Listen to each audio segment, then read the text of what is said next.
Let's bring in Lieutenant Colonel Stuart Crawford, defence analyst, author, writer and broadcaster. Stuart Crawford, what is your assessment of that footage of Boris Johnson in those circumstances? The Azov Brigade, as it now is, has undeniably neo-Nazi and Nazi affiliations in the past. It was, as you probably know, raised as a sort of militia in the Donetsk Oblast to resist the illegal Russian invasion back in 2014. And of course, they were unsuccessful in resisting the Russian invasion. But I think it was in 2017, the Azov Brigade was incorporated into the National Guard of Ukraine. So it became part of mainstream Ukrainian armed forces. And since then, there have been considerable efforts to distance itself from its origins.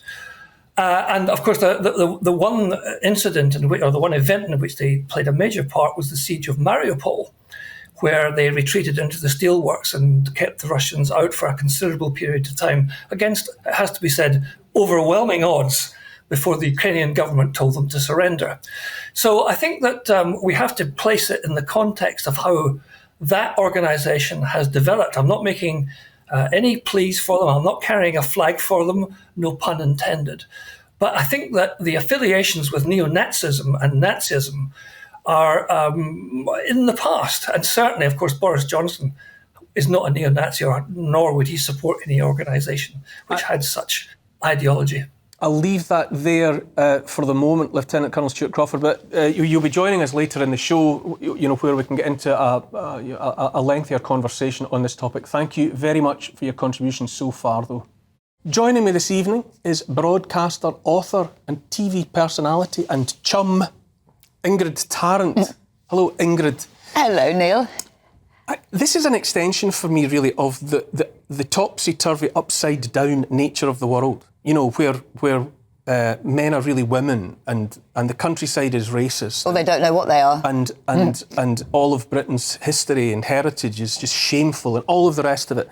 Do you not feel that you no longer know what are supposed to be the things you can hold on to and count on? Yeah, unfortunately, we do know, as you said, like you were taught and you were grown up to believe this and, never again and so on. But it just seems that the next generation, and we are subject to it as well, are being taught a very different story. So it's terribly confusing. And you have to stay strong, don't you, and focused to remember what really the true story is without them trying to confuse us. That's what it is, because once confused, we're easy fodder. Our minds are being taken over. And it's true, Russia was our ally in the Second World War, and that's what they agreed to do because they wanted to prevent Nazism from winning as well. And it was very clear, but it's only to do that, and then we'll go back to how we stood before. But they have broken every agreement. They have just got closer to the border, and now they're on their borders. Why? I don't understand. Amongst the long list of things I don't understand, wasn't it, in 1989, 1990, there was 1,000 miles between NATO and Russia. Now there's nothing. Now, why wouldn't you want, if Russia was the big bad threat, isn't 1,000 miles of distance really worth maintaining? What you on would earth, think. in that context, motivated, let's get right up to where we can look each other into the whites of our eyes. Yes, I know.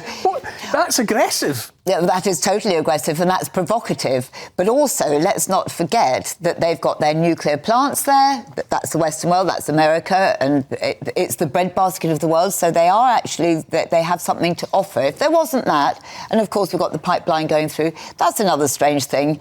Putin could have just turned off the tap. They didn't need to blow up Nord Stream 1 and 2 and then blame... I know.